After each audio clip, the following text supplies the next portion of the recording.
한 시골지가 하루는 먹고 사는 것이 하도 힘들어서 도시로 올라왔습니다. 그래도 도시에는 먹다 남은 찌꺼기라도 있을 테니까 내가 굶진 않겠지. 그래서 생계 유지차로 도시에 올라왔어요. 그런데 도시에 도착하는 첫날 예상치 못한 일이 발생했습니다. 한밤중에 먹을 게 있나 없나 해가지고 막 돌아다니다가 그만 고양이한테 들킨 겁니다. 고양이에게 발각된 거예요. 고양이도 먹을 것이 있나 없나 돌아다니다가 뜻밖의 시골 쥐 한 마리를 발견하고 너무 기뻤어요. 이 상황에 놀란 시골 쥐는 있는 힘을 다해서 쓰레기통 뒤로 숨었어요. 그래서 그때 이 상황을 하는 유명한 말이 여기서 나왔는데, 쥐 죽은 듯 기다린다라는 말이 여기서 나왔어요. 한 30분을 기다렸어요. 숨 죽이고. 이제 고양이는 갔겠지. 그런데 고양이가 있는 그 자리에서 개 짖는 소리가 들립니다. 왈왈 하고 들려요. 그래서 고양이가 갔구나. 왜냐하면 고양이하고 이 개는 상극이기 때문에 같이 있는 법이 없거든요. 같이 있는 게 불가능했어요. 그리고 안심하고 시골쥐가 밖으로 탁 나왔거든요. 놀랍게도 고양이가 그 자리에 딱 서 있는 거예요. 아이고, 이제 죽었구나. 쥐를 덥석 잡은 고양이가 만면의 기쁨의 미소를 짓고 있어요. 죽기 직전에 이 시골쥐가 하도 궁금해서 물었습니다. 내가 분명히 개 짖는 소리를 들었는데 어떻게 고양이 네가 거기 서 있냐 물었어요. 그때 고양이가 씩 웃더니 하는 말이, 야, 요즘 이렇게 각박한 도시에서는 개소리라도 내야지 내가 먹고 살 수 있어. 이중언어를 해야 돼. 그러면서 그렇게 얘기를 해요. You got to be bilingual. 그렇게 얘기했어요. 여러분, 오늘 이 시대가 참 각박한 시대죠. 우리가 살고 있는 삶의 현장이 지금 말씀드린 이 예화하고도 굉장히 유사해요. 참으로 각박한 시대, 현실에 우리가 살고 있어요. 날씨로 비유하자면 잔뜩 찌부린 날씨예요. 시간으로 비유하자면 캄캄한 한밤입니다. 수많은 사람들의 탄식 소리가, 통곡 소리가 사방에서 들려오고 있습니다. 북한에서는 군인들이 먹을 게 없어서 민가를 덮쳐서 식량을 훔쳐가고 가재도구들을 가져가는 그런 일이 벌어진다고 해요. 요즘 자영업자들, 800만이 넘는 자영업자들 참 너무너무 고생들 합니다. 특별히 이게 배달의 민족인 배민, 이 체계가 너무 잘못돼서 아무리 배달을 하고 음식을 만들어도 30%, 40%까지도 떼인다고 그러더라고요. 그래서 망해가는 자영업자들이 소원이 뭐냐 그랬더니 배민 망하게 해주세요. 그렇게 얘기를 한대요. 그럴 정도로 오늘 굉장히 각박하고 힘든 그런 시대를 살아갑니다. 오늘 대다수의 많은 사람들이 희망보다는 절망을 표현하면서 사는 것이 오늘 우리가 사는 시대예요. 어떻게 하면 이와 같은 절망적인 상황 가운데서 캄캄한 한밤과 같은 우리 인생 현실 속에서 이 모든 어둠을 뚫고 하나님이 주시는 빛으로 삶의 앞길을 바로 열 수 있을까? 오늘 하나님 본문을 통해서 좀 나누길 원합니다. 오늘 본문 말씀을 보시면 당시 이스라엘 역사에 있어서 캄캄한 밤의 역사, 그 가운데서 정막을 깨뜨리는, 그래서 들려오는 하나님의 음성에 대한 말씀이 오늘 본문의 말씀이에요. 자, 1절 말씀을 보시면 사무엘 어릴 적 보낸 그 당시 영적 상황이 어땠는지 이렇게 묘사해요. 우리 한번 1절 읽어볼까요? 시작. 아이 사무엘이 이스라엘 엘리 앞에서 여호와를 섬길 때에는 여호와의 말씀이 희귀하여 이상이 흔히 보이지 않았더라 그랬어요.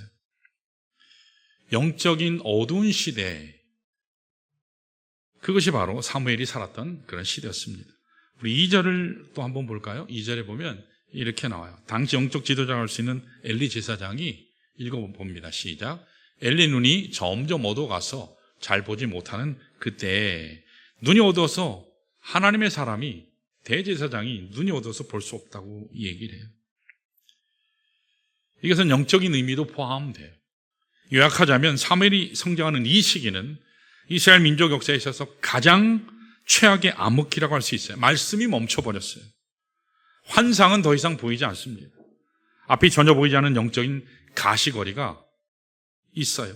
가시거리가 제로인 상황이에요. 지도자라고 하는 엘리 제사장은 판단력을 상실한 채 드러누워 있습니다. 이것이 바로 본문이 묘사하는 당시 이스라엘 역사의 민족의 어두운 밤의 현실입니다. 자, 그런데 한 가지 아직 꺼지지 않은 희망이 있어요. 무엇일까요? 그게 3절에 나와요. 3절 한번 볼까요? 읽습니다. 시작. 하나님의 등불은 아직 꺼지지 아니하였으며 그렇게 얘기했어요. 여기에서 우리가 붙잡아야 될 희망의 메시지가 있습니다. 온 세상은 다 캄캄해요. 지도자들은 다 타락하고 부패해서 무너졌습니다. 들려야 될 하나님 말씀은 들리지 않아요. 보여야 될 하나님의 환상은 사라졌습니다. 그럼에도 불구하고 하나님의 성소에는 여전히 하나님의 등불이 꺼지지 않았다라고 하나님의 말씀이 오늘 우리에게 증거해요. 아직 남아있는 마지막 희망이 있다는 거예요. 다른 불은 다 꺼져도, 세상의 모든 희망은 다 꺼져갈지라도 아직 하나님의 등불은 꺼지지 아니하였다는 겁니다.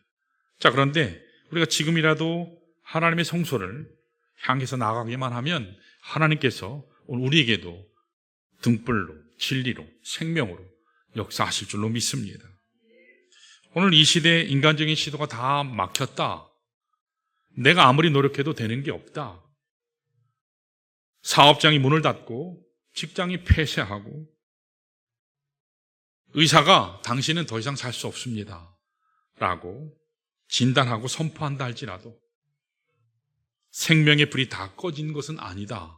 희망의 문이 다 닫힌 것은 아니다 라는 사실입니다. 왜냐하면 하나님의 성소에는 아직 등불이 켜있기 때문에 누구든지 믿음 가지고 그 하나님 앞에 나아가기만 하면 하나님께서 우리를 맞아주시고 하나님께서 우리를 다시 안아주시고 터치하셔서 회복시켜 주실 것이기 때문입니다.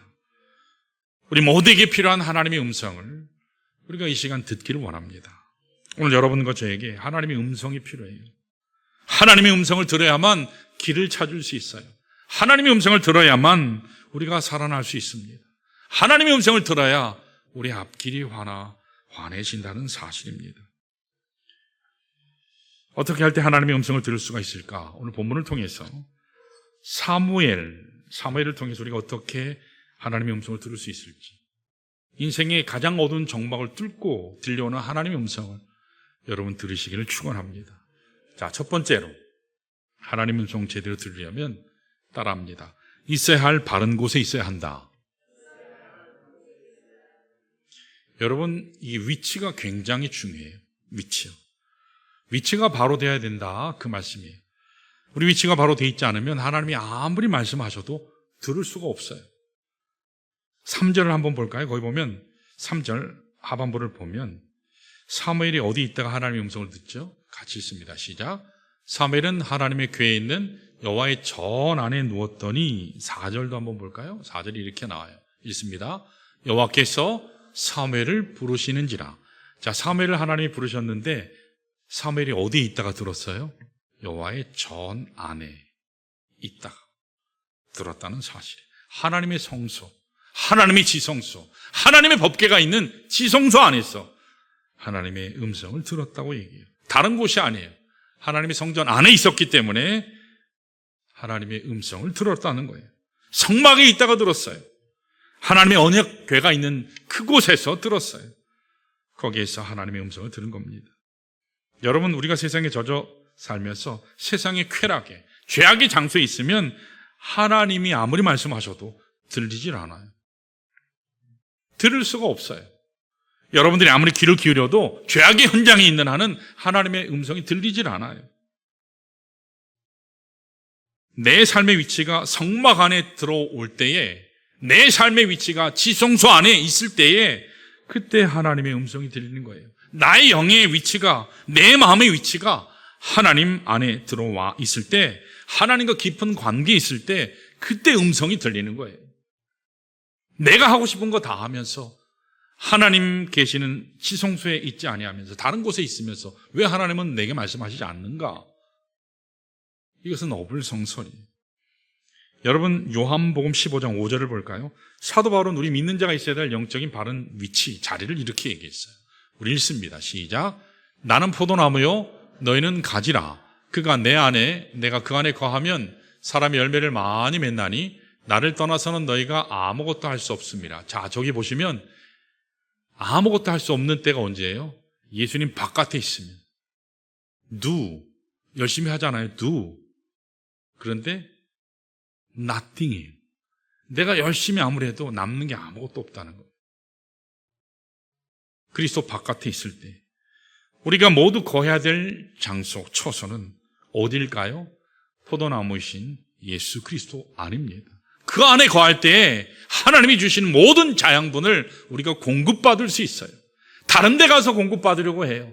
다른 사람에게 공급받으려고 해요.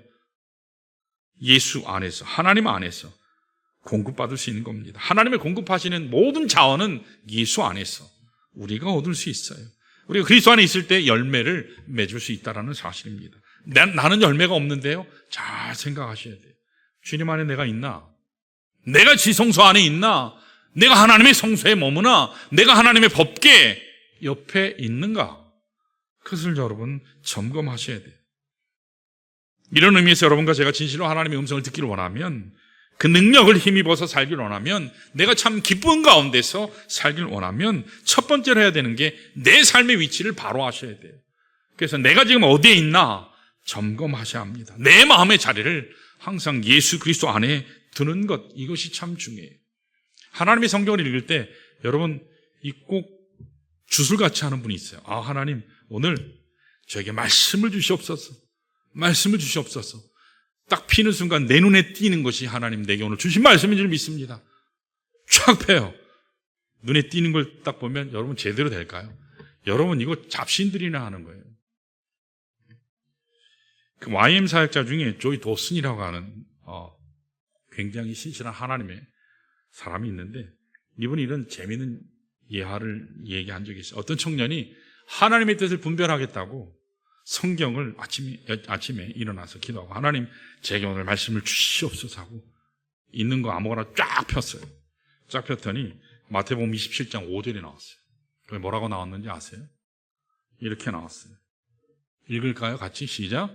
유다가 은을 성소에 던져놓고 물로 가서 스스로 목매어 죽은지라. 이렇게 나왔어요. 이건 아니야. 하나님 이렇게 하지 않았어. 다시 기도하고 쫙 폈어요. 그랬더니 이번엔 누가복음 10장 37절이 나왔어요. 이렇게 나왔어요. 읽어할까요? 시작. 예수께서 이르시되 가서 너도 이와 같이 하라. 너도 가서 목매 죽으라, 이 말이죠. 여러분, 하나님을 망령대하는 거예요. 하나님이 이런 분이 아니에요. 하나님 앞에 우리가 해야 될 것이 뭐냐면, 먼저 말씀 읽기 전에 내 영을 깨끗이 해야 돼요. 내 뜻대로 읽고 내 마음대로 읽고 내 식대로 하나님 말씀을 해석하면 엉망진창이 되는 거예요. 죄를 먼저 자백해야 돼요. 오직 성령께서 역사하셔서 성령의 감동함으로 하나님께서 주신 말씀을 내가 들을 준비를 해야 되는데, 내 원하는 것 주세요. 그건 하나님 뜻이 아니죠. 하나님의 은혜를 사모하는 마음의 준비가 바로 됐을 때에, 그때 하나님께서 말씀하시고 음성 들려 주신다는 사실, 여러분 기억하시길 축원합니다. 내 마음의 준비 없이는요, 하나님의 말씀을 제대로 들을 수가 없어요. 여러분, 이 시대가 참 굉장히 각박하잖아요. 각박한 가운데 살아가면서 참으로 하나님 음성 듣기를 원한다면, 여러분 삶 가운데 하나님을 만나는 여러분의 지성소를 여러분 두시기를 축원합니다.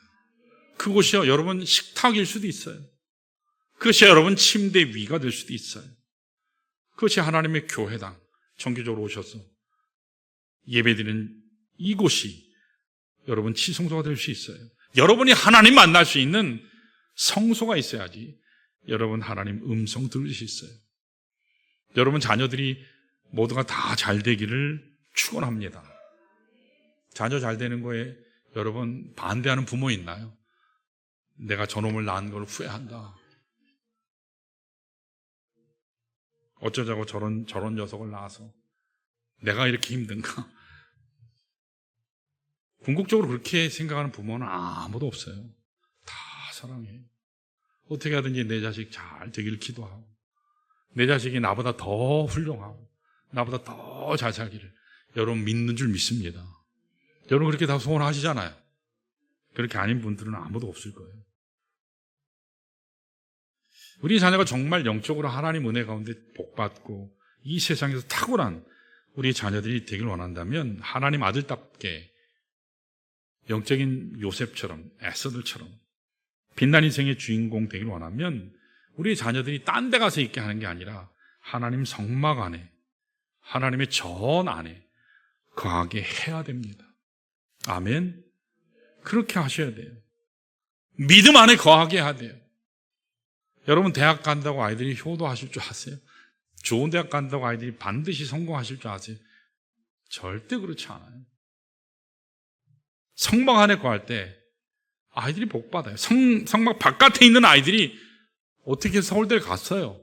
그런다고 그 아이가 잘 될까요? 저는 그런 케이스 많이 보질 못했어요. 우리 자녀들이 밝아지려면, 복되려면 믿음 안에 거해야 됩니다. 그래야 장래가 밝아져요. 성막 바깥에 아이들을 방치해 놓고는 아무 생각이 없어요. 굉장히 안타깝고 이 문제가 많은 거거든요. 자, 여러분 이야기가 나왔으니까 여러분 자녀들 학원에 안 가는 것에 대해서는 심각하게들 생각해요. 부모님들이 주말고사, 기말고사다, 중간고사다 보고서 올라오면 아이들이 쫙 결석해요. 왜 그러냐? 교사들한테 물어보면 다 학원 갔대요. 학원들이 꼭 주일날 시키더라고요. 주일 예배에 빠지는 것에 대해서는 심각하기는커녕 심지어는 당연하게 여겨요. 그래가지고 아이들이 잘 될까요? 아이들이 바르게 잘 건강하게 성장할까요? 이런 풍토가 한국 교회에 만연돼 있어요. 이거 결코 바르지 않습니다. 여러분 학령 인구가 자꾸 줄어가기 때문에 서울에도 지금 학교 자꾸 문 닫고 있잖아요. 우리 동네는 워낙 학교를 새로 세워서 여기가 대한민국 평균인 줄 아는데 아니에요. 저희 봉담은 한국계 기존에 있었던 그런 모습하고 완전히 반대로 가는 지역이에요. 학교 세우는 지역은 거의 없어요. 대한민국에. 학령 인구가 줄어가요. 어차피 대학은 원하는 곳으로 조금만 노력하면 가게 돼요. 왜냐하면 학령 인구가 자꾸 줄어들기 때문에. 공부머리는 자꾸 개발하면 돼요. 가장 중요한 건 가치의 머리를, 어떻게 살아야 할지, 무엇이 정말 소중한 것인지, 올바른 가치를 개발시켜주는 이거에 힘쓰시기를 축원합니다. 그래야 바른 사람이 되고 바른 인간관계를 가질 수 있어요. 이게 우리들의 책무예요. 이게 우리들의 책임이에요. 예배에 대해서는 등한이에요. 심지어 부모인 우리조차도 때때로 예배 빠지고도 아무 생각이 없잖아요. 그게 1년 지나고 2년 지나고. 여러분 수학을 못하고 영어를 못하려면 적어도 10년은 안 해야 못해요. 처음부터 못하지 않아요. 안 하기 때문에 못하는 거예요. 하나님 앞에 예배 실력, 믿음의 실력도 마찬가지예요. 하루아침에 확 망가지는 게 아니에요. 차차 망가져요. 여러분, 제가 사랑하는 마음으로 성도들에게 권면하는 거예요. 올바른 가치, 이걸 개발하는데 여러분 더 힘쓰시기를 축원합니다. 그래야 내 자녀가 내가 나이 들어도 내 옆에 함께 머물러요. 나이 들고 공부 많이 하고 더 많은 것을 누리고 많은 것을 가진 우리 자녀들이 여러분 효하나요? 지금은 효의 가치가 많이 무너졌잖아요. 내가 먼저예요. 초개인화되는 그런 시대에 우리가 살아요. 무엇으로 막으실래요? 무엇으로 아이들을 가르치실래요? 이 세상 문화는 다 철저하게 개인주의화돼 가요. 철저하게 자기본이에요. 지금 교회도 내년 2025년 그 트렌드 교회 진단에서도 나오는 게 가장 큰 것 중에 하나가 초개인주의화되는 이 모습. 한국교회가 어떻게 해야 되냐? 그게 화두예요. 목사님들이 그것에 심각하게 고민하고 있어요. 가정이 그래요. 여러분, 이 모든 것을 극복할 수 있는 것은 하나님 은혜 자리에 나오는 것인 줄로 믿습니다. 예배 자리에서 승리하셔야 돼요. 그렇게 되면 주님께서 여러분 인생 가운데 가장 복된 가정을 이루시고 귀한 자녀를 이루시고 모두가 함께 예배 자리에서 승리하는 그 가정으로 복되게 하실 줄로 믿습니다. 이 시간에 우리 모두 일어나셔서 우리 하나님 말씀 기억하면서 다른 것 아니고 오직 한 가지요. 하나님의 지성소에서, 내가 지성소에서 나의 은밀한 자리, 하나님과 1대1로 가는 이 은밀한 자리에서 하나님 승리하게 해달라고 기도하면 좋겠어요. 이 시간에 잠깐 우리 고개 숙이시고 두눈 감으시고 두 손 모으시고 기도하면 좋겠습니다.